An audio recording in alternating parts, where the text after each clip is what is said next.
to Hello. Faithful. I'm your host, Matt Trask. Please support my friends at Black Hills Blend Espresso, 4 convenient locations in Rapid City. And please like, share, and subscribe to my YouTube channel, Matthew Trask, on YouTube. Legend, Mr. John Backlund. Thank you. Do I talk to this, or did I just talk to You talk into however you want to do Okay, it. this is a prop then. No, it works, but it's turned out pretty Well, I'm no longer a man of mystery because I took off my sunglasses because I didn't realize I had those on. Mystery's poof gone. There's no This mystery guy anymore. understands the point of this show right here.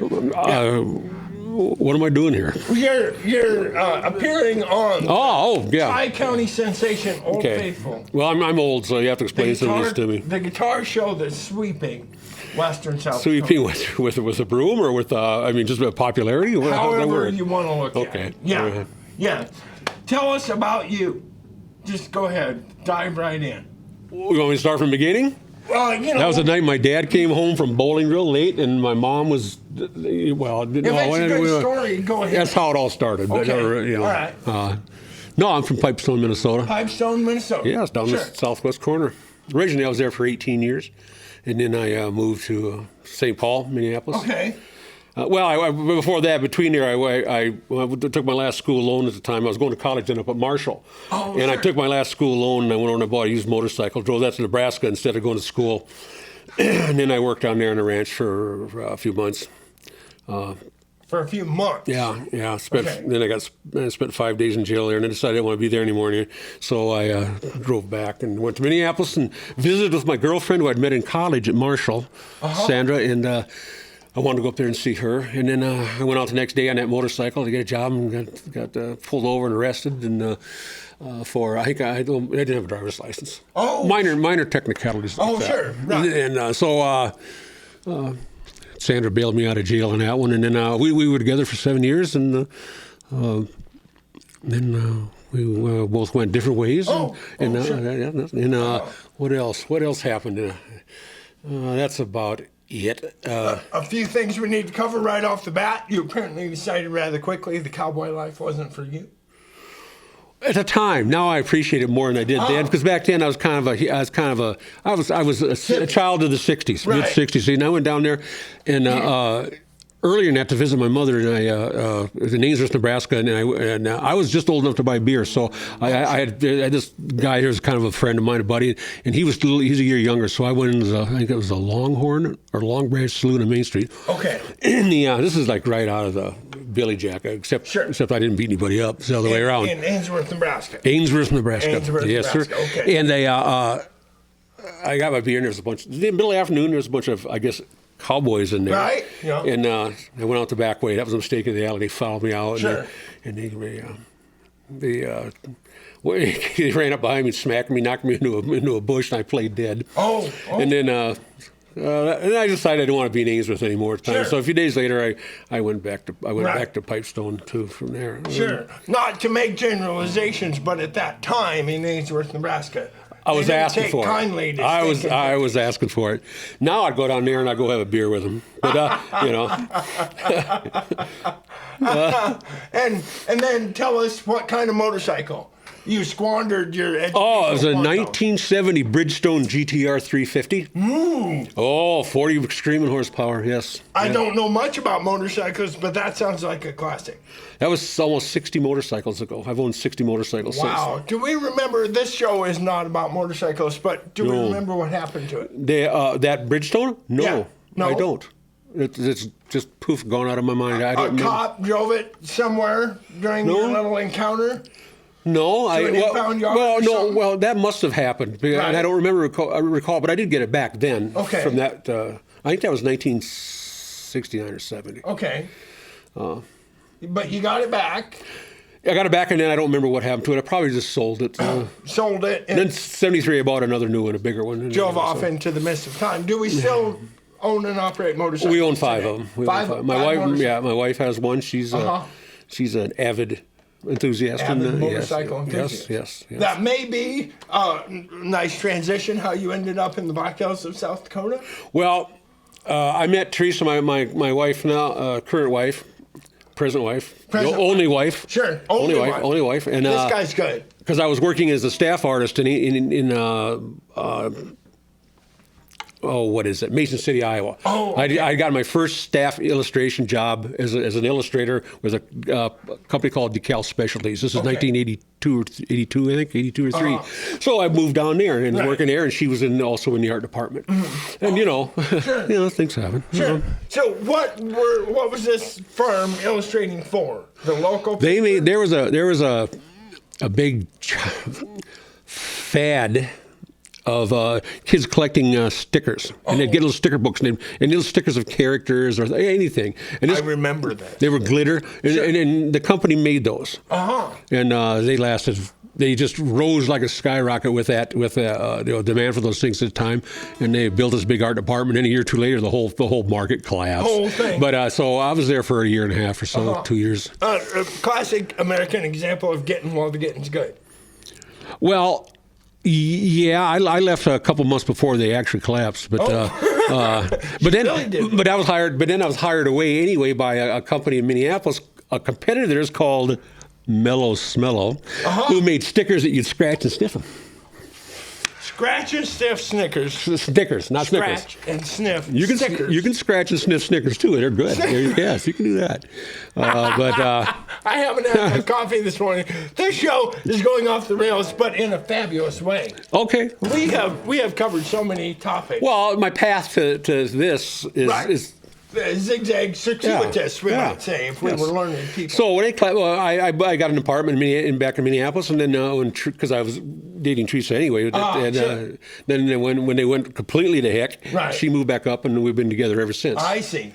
Sure. We were married in 2007. Hey, so we took a while. Well, we wanted to make sure that we could stand each other. Right. Well, And now it's too late for her. Deliberation is important. Too late for her. Right. Yeah. She knows now. She knows finally what she got herself into. Happy Valentine's Day. Happy Valentine's Day. I'm quite sure this man loves you. Oh, well, yes, of course. Oh, sure. Yeah. And we have our two cats. 2 cats. We have 2 cats. That's our children thing. Sure. Right. We always have 2 cats. When they go, we get 2 more cats. So my whole life is measured in cat years. Cat years. Yes. Okay. Yes. Gotcha. Let's transition now to your. This show, this clip is going to open with this man playing. He's very modest about his abilities. He plays quite often in open tunings, which, yes, if you've played guitar some, you realize rather quickly that open tunings make it quite easy to play, but that's not to say that it takes no talent whatsoever. But it has, and so with effects like this, it has sort of an ethereal quality to it, and that I can't get any other way. And it's beautiful. And it helps that this hand has to do very little. Right. But what I was getting at, let's talk about your musical performing journey through life. Last night was only a minor catastrophe. Oh, okay. Courting women. Well, I started trading motorcycles. I started playing. I was put on probation by a judge around 1966. And I couldn't go out at night for a while. So my brother was in the Army, and he came back and he brought a real cheesy guitar with him, and he started showing me chords. Okay. And I had nothing to do anyway, so I started playing this. And he also was 3-finger picking, which I started to do. One thing led to another, and here we are. But what was I going to say about that? The first song, I was trying to learn the chord transitions for any song. First one I did was Bob Dylan's Times They Are Changing. Oh. G, E minor, C, G, and that's how I learned to change chords on that song. I see. Sure. So, but I didn't sing then, and I didn't actually try singing up till about a year ago. Okay. All right. And it was awful.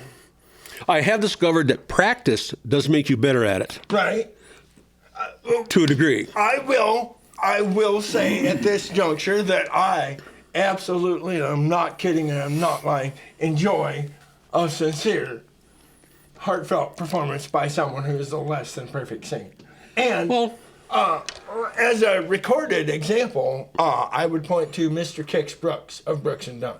Oh, okay. Who is by no means an actual singer, but does very heartfelt and charming performances. Well, those are like, if you start doing like everyman songs, I try to pick songs that I think will match my ability. And so far, you've done well at that. Well, and that's John Prine and Bob Dylan and those kind of songs, because they're not operatic, and then, you listen to it, you go, oh, gee, but the songs, my gosh, and nobody else somehow can do them as good as well as they do. Well, it's just the artistry. I will say here, I love that small shot at Bob Dylan, not operatic. Now, one of the kindest things I've ever heard said about the man. Yes, we saw him when he was here the last time at the Civic Center. And this is, what was this, 5, 6, 7, 8, 10 years? I don't remember. Right. It was the whole concert, the only song, verse, phrase that I understood was I think it was "Blowing in the Wind." I got "Blowing in the Wind." Those words out. Sure. I couldn't understand one other thing he did time. Now I go back and listen to his old original recordings and that, and he's Sure. He's eccentric, but he's you can understand it. Understandable. This time he just sat at the piano and garbled out of his, and they were all chain drunk because he doesn't like he doesn't live in the past that much, and he is not going to do his old songs. I was thinking, God, if he just come out and sit on a stool with a Martin guitar by himself and do one of his old songs, the place would go crazy. Sure. But we didn't. And I guess I don't blame people for not wanting to wallow in the past that much. Well, one of the goals of various performance endeavors is to make a living. And quite clearly, the man sold a pile of tickets to his performance here in Rapid City, including 2 to you and Teresa. Yeah. To garble his way through his recordings as he said they were his recordings. But yes. Some of you didn't know. The man didn't need to do them correctly. No, they're his style. Thousands of people bought tickets to see whatever he did. Half the fun of being there was just to actually be in the same room with the guy, though. Sure, absolutely, yeah. Well, it's an institution. Gee, God, we got to squint and see Bob Dylan down there. Right. Really? Nothing between him and us but air. But air, right. When you think about it, when you go outside, there's nothing between you and Bob Dylan but air either. Well, if he's in a house out in the east and I'm not, we still have the walls of the house. Yeah. I could have taken a pea shooter and got Bob Dylan. Okay. So that's what I mean. Sure, you bet. Yeah. So, based on what we've talked about so far, you were never in a band or a musical ensemble? Is that correct? In around 1966, I was in a band with some two other little high school chums, Okay. And we played in their basement of the house. Sure. And the only song we could play was Gloria. Okay. And we never played outside of the basement, and it all fell apart after that. Artistic differences and things, Sure. How it was. Artistic differences. It's difficult, yes. Right. They were more interested in a burgeoning rock career, and you may have been more interested in driving motorcycles without a license. Well, the license was a mere formality at the time. I used to back at Minneapolis. Well, See, I was doing airbrush art and things. This is back a long time ago, mind you. Right. But when I was in St. Paul, and I couldn't afford to get the tabs on my motorcycle. Oh, sure. I would go out and I would take my airbrush and my brown paint, and I would spray paint dirt. Oh, I did this on the car, not the motorcycle. Spray paint, because it's winter. Right. And I could spray paint road crud on it so you couldn't read the plate, and I'd go drive it around. You bet. It worked. I have to interject at this point, and I do apologize. Oh, we need a disclaimer here. A narrative by Mr. Les Kirkham, who is now passed away. And this was way, way, way back in the day. But one year here in South Dakota, the license plates themselves changed from, and just for the purposes of this story, we'll say orange on black to black on orange. And so Mr. Les Kirkham went to the hardware store, and he bought black and orange paint and got himself some new license plates in the same fashion. And did he get away with it? He did apparently get away with it, yes. And he's now deceased, and the statute of limitations is probably up, so I can tell that story. Okay. Yeah. But we have to, I am having so much fun here. We have to talk about, because here's why I said this is a man shrouded in mystery and legend. You, sir, have your own line of guitars. Is there a legend? There is a legend, yes, sir. You're holding one of them. It looks sort of like, if I could encapsulate your aesthetic in a catchy phrase. It looks like somebody cut a guitar out of a 57 Cadillac. Well, it would be a Buick actually, because of the vent holes, the Buick. But it'd be like a '98. It wouldn't be. No, that's not. It'd be a Roadmaster Deluxe Super Duper. Okay. Yeah. 4-door hardtop. Gotcha. All right. Tell us how this came to be. Just in general. As you know, yes. Okay. The legend.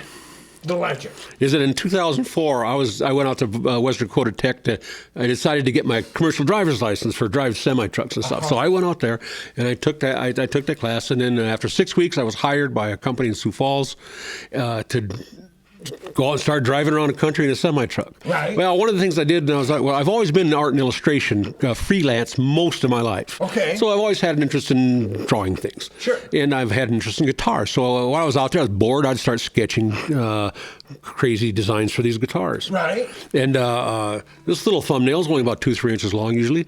And I was also on Harmony Central Musicians Forum at the time back then, which was a really wild place then. And I'd scan them and I'd throw them up on the air and get people's opinions of them, see? And so people would like, oh, I like that. And that's super duper. George Jetson, I've heard George Jetson 10 million times in reference to these. I avoided that illusion. Thank you. Yes, you're welcome. Thank you, because but I've learned to live with it, and I just it's given in. Yes, it is. Yeah, it is. But I guess. So anyway, I would be sketching guitars. I put up there, and then one of the guys that was on there was a luthier from Chattanooga, Tennessee, named Bruce Bennett, and he was on there all the time. And he was kind of known for building nice guitars and working for some. I think he worked for Gibson and then Warrior Guitars. And he asked, he really liked him. He asked if he could try to build one of these for my sketches, and then I literally said, "quote, knock yourself out." Yeah. So he did. He started building 2 of them, and the prototypes for a Model 100, which is the root of this cheap Chinese knockoff, pirated copy. So that. But it looks something like that.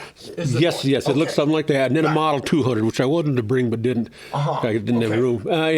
So he built these 2 things, and then he was associated with several other people that were in the industry, and they formed a company called J. Backlund Design. Okay. Using my name. Using your name. I wasn't really involved with it much. Okay. I had a tiny stake in it, but they would take my guitars and do this and build it. And then he took the 2 of them to NAMM show. Oh. And so that was a lot of fun. And then they just started building guitars and advertising in magazines, 3 or 4 models that I had designed.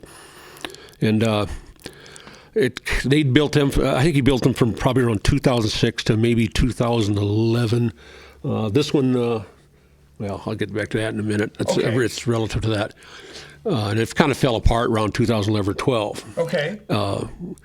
I keep talking I keep speaking to this microphone like an idiot. Okay. But I see it there and I go, oh, I'm not talking. So this next song. So I can get out of here. So it is on. We do need it a little bit, but you don't need to lean into it. Okay. I don't need to do that kind of. No. No, you don't need to do that. Okay.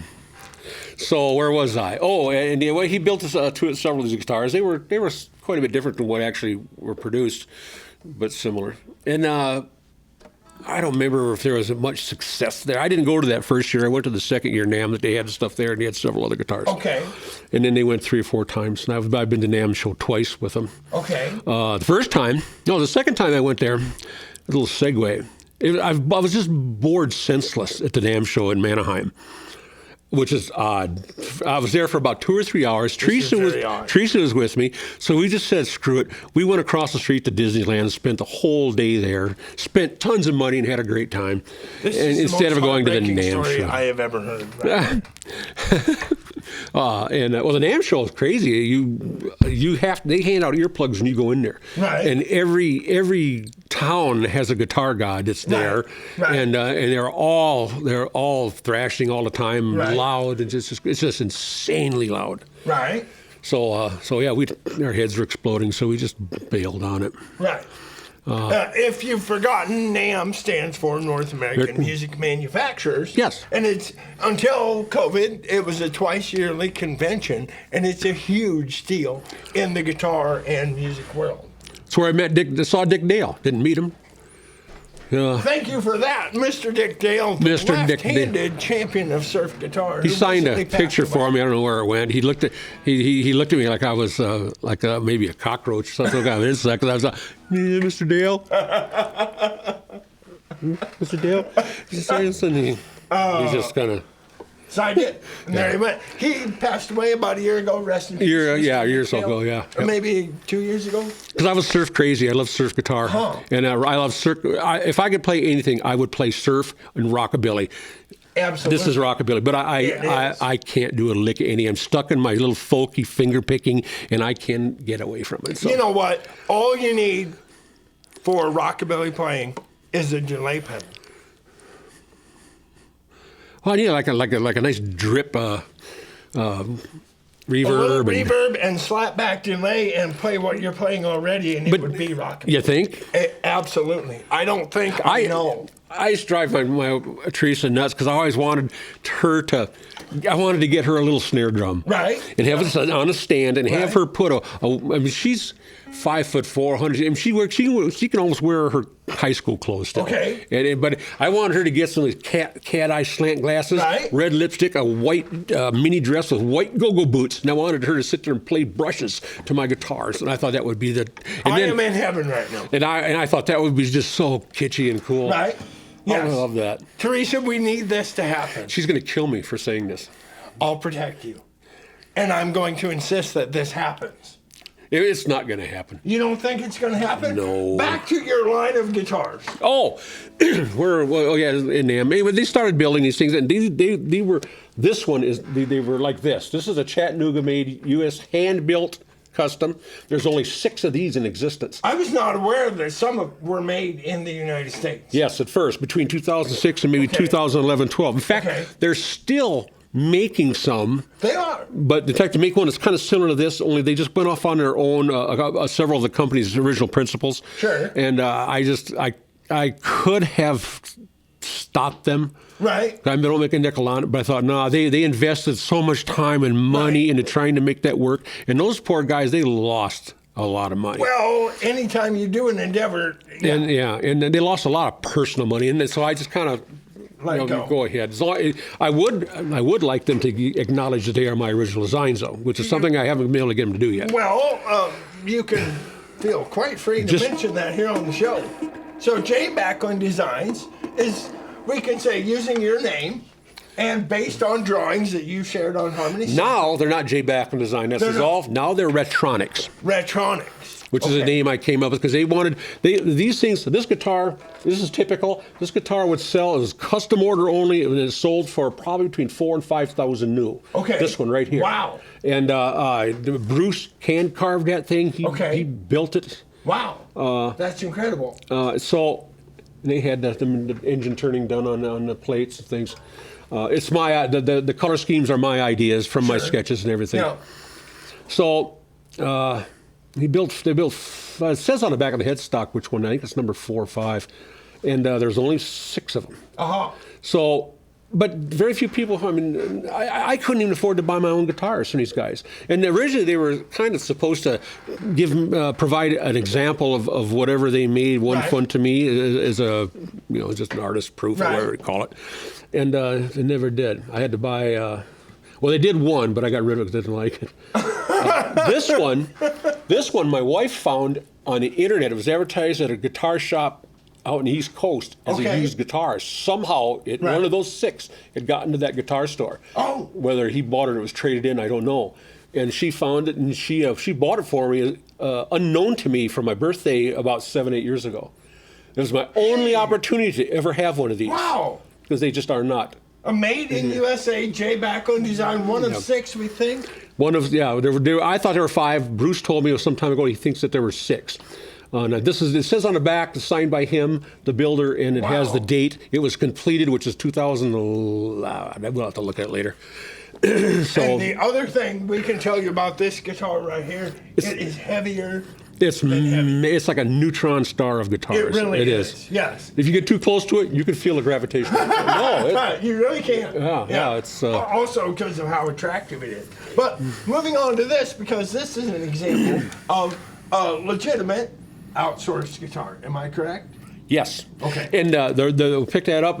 J. Backlund Design. They knew I always wanted guitars that people could afford much more easily than this. I wanted I wanted $5,000 to maybe $1,000 guitars at the most. And a made in America guitar is going to cost some money. Yes. Well, there's a lot of craftsmanship and work in that thing. Absolutely.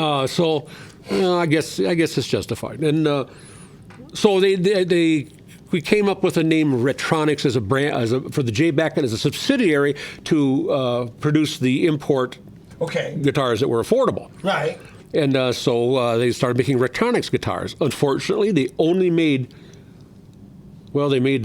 several, offered them up on the, what is that, where you give them money and then they'll go ahead and they get enough money accumulated, then they go ahead and make something. What is that? GoFundMe? Yes, so something like that. Okay, something so like they GoFundMe. something like GoFundMe, and they funded them that way, and had several, maybe 150 guitars made. Not this; they were Model 800s, completely different. Okay.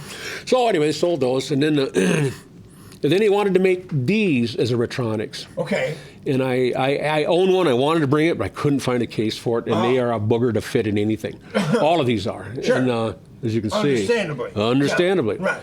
So they had 4 sales samples of the Retronics Model 100s. This guitar, similar to this. Okay. And Kimberly Dom, who was playing with Boston at the time, they gave her one to use, and she used it on stage with Boston until she left Boston. Who else has one? Mark Slaughter, who's kind of a well-known rocker guy from the '80s. Sure. But he has one. Andre Maguire on the East Coast, he's a guitarist, kind of like a session musician. He owns one, and I have the 4th. And that's kind of fun to have one of those 4. Yeah. I did have 6 Model 100s up to about 2 months ago. I've sold off all but 2. Oh, okay. Because I was just cluttering my life up with all these guitars, and I wasn't playing any of them. Right. But a point I want to clarify, and maybe it's me not understanding, this particular model was made overseas, but it says Backlund on the headstock. Right. This is an Eastwood. I've always liked Eastwood guitars because they're retro. He kind of started out making reproductions of old goofy Italian guitars and echoes and things, and then he always liked the guitar, the rocker box. Okay. And I always liked Eastwoods. Right. And he stopped by Michael Robinson, who owns Eastwood. He stopped by the booth at NAMM show and was talking with me and things, and I always wanted to. And he said that he was interested. He wanted to produce this. Of course, I couldn't because of my association with J. Backlund Design at the time. Oh, okay. And I had to be with them. So later on, when J. Backlund Design kind of went kaput, I got back with Michael Robinson, and then they started manufacturing. This is the first one. I think was this the first one they made? So this is an Eastwood, and it's made in it's a Korean guitar. And the original was the red and cream one that you've seen the 3 pickup on, and that's the original one that he wanted to make. They made those, and then there's the two-tone green. This was supposed to be cream or a greenish gray metallic. Okay. But there's some things are lost in interpretation from it always is from the designer to the to the manufacturer. Things just change somehow. Right. And this came out mint green and what they were calling Cadillac green. That's what I wanted. I don't know what this is. What green? It's a nice green. I love it. And so I've accepted this because it's not bad. In the guitar color palette, we might call that Sherwood Sparkle.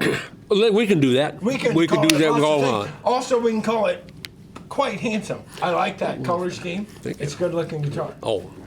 So this was produced by Eastwood. Yes. With a contract from a Korean firm. Well, no, they were the company that were making their other Eastwood guitars too. So they had an in with them. Sure. And so that's who they naturally went to first. Sure.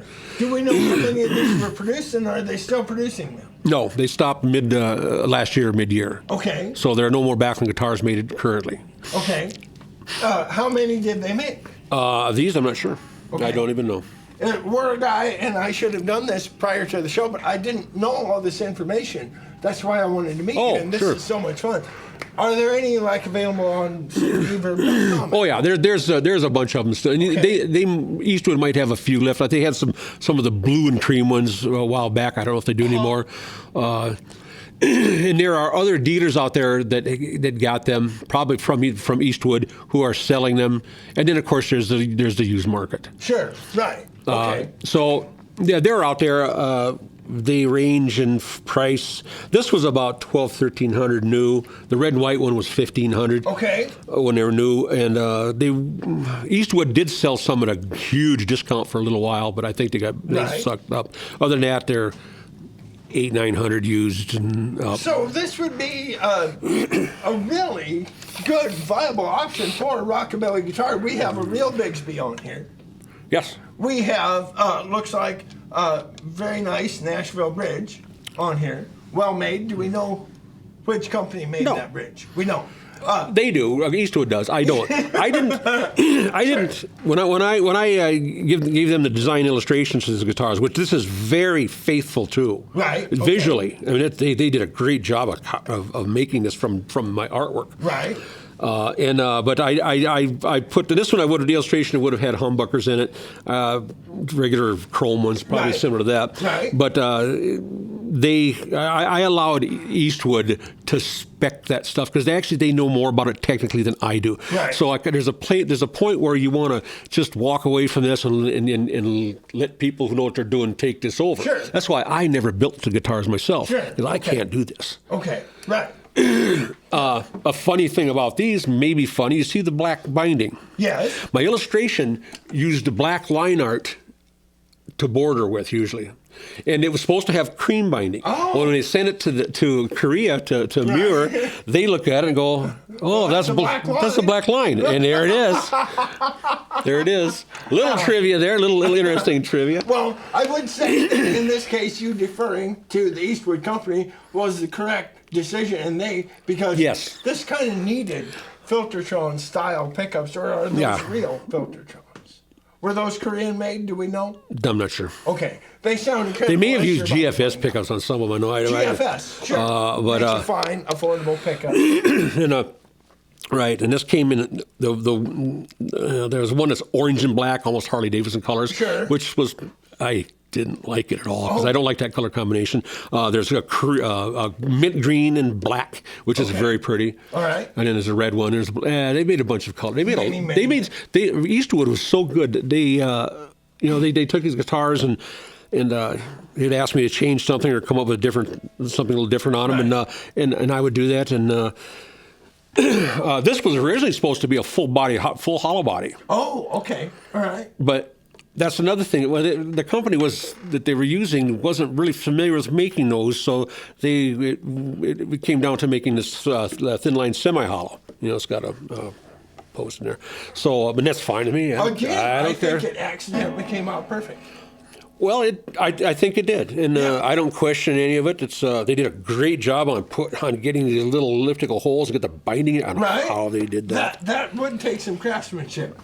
These were smaller. My original drawings, these were a little bit larger, and they were made smaller here because they used an older illustration than I wanted to for that part. So, and this one has the other one had the rotary switch on it, a 5-position pickup selector switch. This one is just a 3-position toggle. Okay. And the rotary ones are problematic. I've mentioned that. I played at the thing, and they would work loose in here and just spin, and they're demons to get at. Right. Yeah. Mine's been like that stuck on, I think, the neck pickup for over a year and some, probably 2 years, and I just didn't mess with it. I finally took it at Haggerty's and bang, fixed it, and now it's working again. I'm so happy. Well, I'm so happy about that. Awesome. The bad part is the British guitarist Bill Nelson. Okay. Who used to his big band was Box Deluxe in the late 60s, early 70s. Sure. Anyway, he loves my guitars, and he got one of these. Oh. The red and white one. Okay. And immediately, that thing went to hell. Right. And he and his tech had a bear of a time getting it right. And I'm sitting there going, oh, God, no, jeez, no. And I don't know how many others that happened to, but... Sure. Anyway, so where are we at? How many names have we dropped here on this episode of Old Faithful? We haven't done Joe Walsh yet. Can we name drop Joe Walsh, please? Joe Walsh bought one of these in black, in mint in black. And he had a goofy, big old ugly pickup put in the neck. But Really? And he played. I could never find any video of him because you can't just get Joe Walsh videos. The Eagles that they control it so much. Sure. But he did play it on stage in one tour. I always wanted to get a video of him playing. It was Life Is Good, My Maserati. I wanted it so bad it didn't happen. But he's kind of the mind. When I want to name drop, you got to pull that out. You got to pull the. And Kimberly Dom, formerly of the band Boston. You have to put it down there. Right, and Bill Nelson. Bill Nelson. And the other guy, the session guy. Well, Andrew McGuire. Yeah, him. Never heard of him before. We can name drop him. You can go on YouTube and find videos of Andre and these guys playing these. Okay. No Joe Walsh. There are some of Kimberly Dom up there on stage with her red and cream. Boston. Yep. More than a feeling. Is that right? Is that Boston? I don't know. Might be the Eagles. I don't know. I'm not up on it. They asked me something about John Prine. They asked me about John Prine. You guys in your young and in your modern music, I just don't. Right. I'm just not. Modern music. I'm completely out of 70s, out of the loop. Yeah. I know something about Ummagumma, the double Pink Floyd album. Okay. Yeah. But it's any newer than that? You're lost. Yeah. I'm worthless. Sure. I'm worthless. We need to, among the things that we have yet to talk about, is this particular guitar and its manufacturer origins. I have spoken on this show before about how the Made in China moniker is not necessarily a sign that a guitar is of poor quality. Right. Many reputable American and global brands will contract with Chinese companies. Eastman is the one I know of that builds the superb guitars, and they are Chinese. Eastman is in a class. Not Eastwood. Itself. Eastman. Yes. But below that, shall we say, I can think right off the top of my head, the Breedlove Pursuit series. Mm-hmm. I own one. I love it. It's crafted in China under contract. And the excuse me, Squier Classic Vibe, which I do not own. Fabulous guitars. Some of them may be a little heavy, but they are excellent modding platforms, and many people play them as is and love them. Oh, I had a Squier Classic 5 Bass 6 for a while. Sure. And I loved it. I want to get another one. Right. And on the other end of the spectrum, there are Chinese companies who are straight up hijacking names and designs, trademark infringement, and being they're in China, you can't really touch them. No. And that is the origin of this guitar right here. Yes, it is. Tell us about this. Well, this is a knockoff of actually the Retronics, because the Retronics Model 100 that was made as a Korean guitar by the J. Backlund Design Company back then, that used this headstock, which is the headstock originally from the 400. Okay. Which is actually originally from one that was never built called a Model 1000. But we put that headstock on the 400, and it's always been on that. Even the Eastwood models, right? And then the Backlund design ones, are also that way. But Retronics. And I didn't want them to do it. I didn't object enough. They wanted a different headstock for this design, took it off of the 400 and applied it to this, which I hated. I don't like it. It doesn't suit that guitar. It's pointy, or it's angular and pointy, right? And it doesn't fit this really theme. Doesn't. Now that you mention it does not. So, but anyway, this is apparently that's the one the Chinese saw and knocked off because you put that stupid headstock on it. I see. They carved the. For the lipstick pickup up front, they carved that out with apparently a jackknife, the hole for that.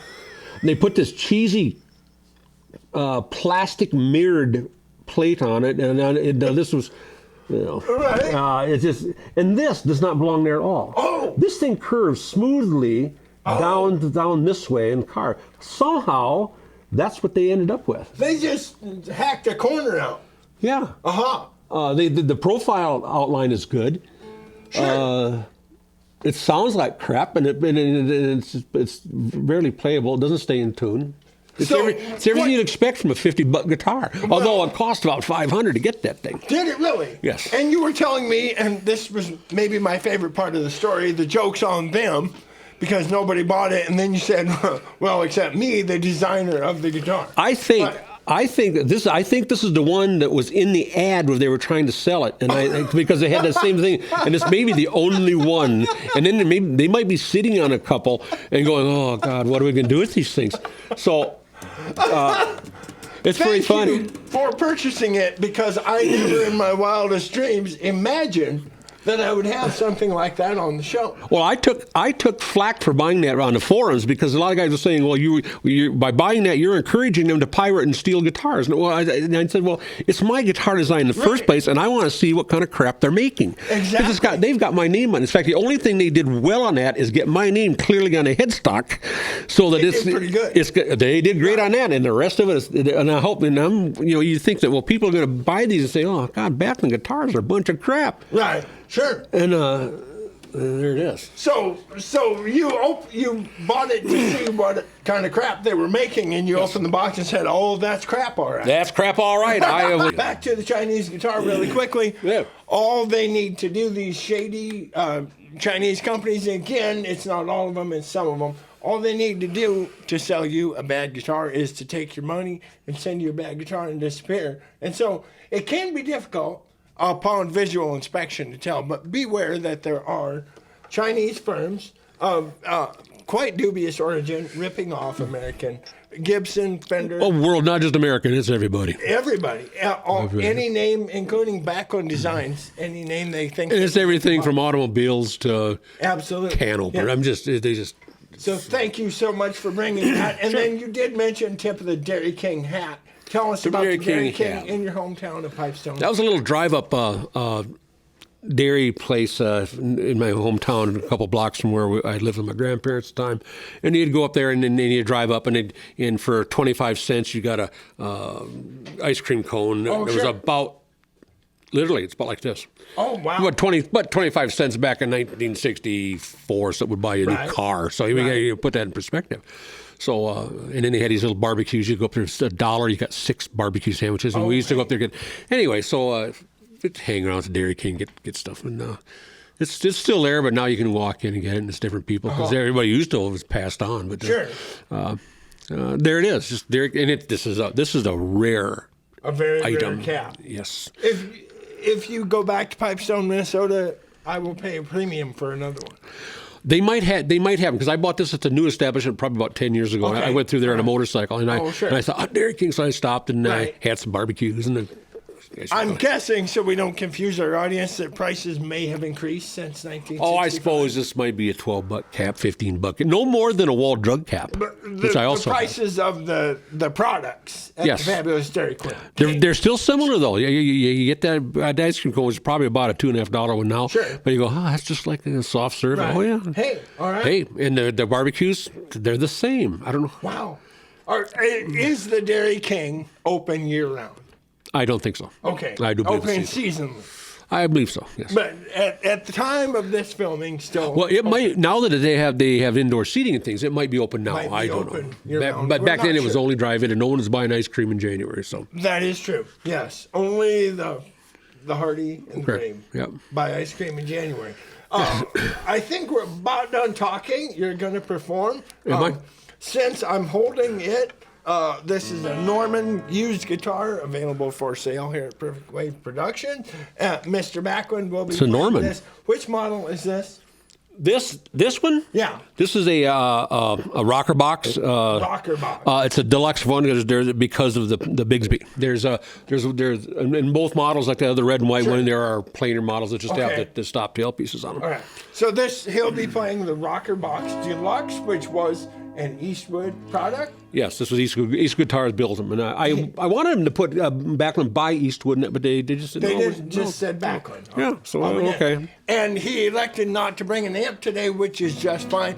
He'll be playing through, I insisted that he play through Perfect Wave Productions, and it is for sale as well. 51 TV front deluxe. Hopefully we'll get a shot of that with a non-original Jensen speaker, and it sounds absolutely fabulous. Not Jetson speaker, Jensen speaker. Jensen, Okay. yes, not Jetson.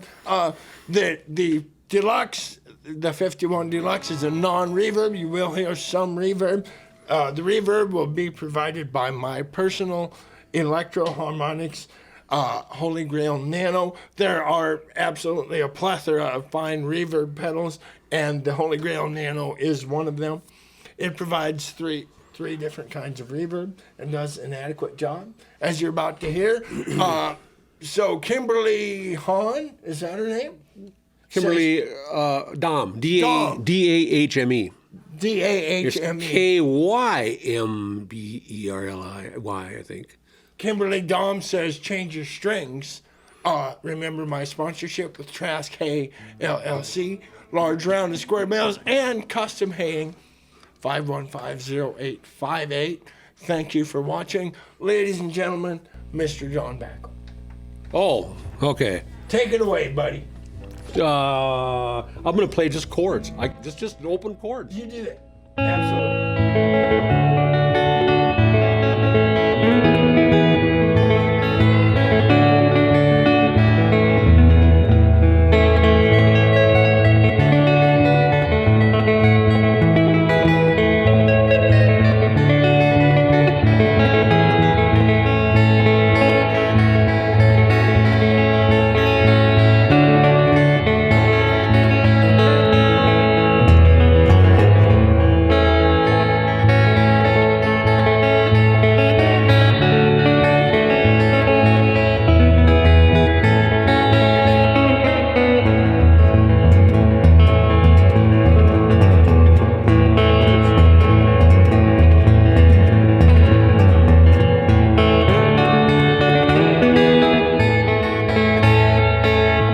Any more? Yeah.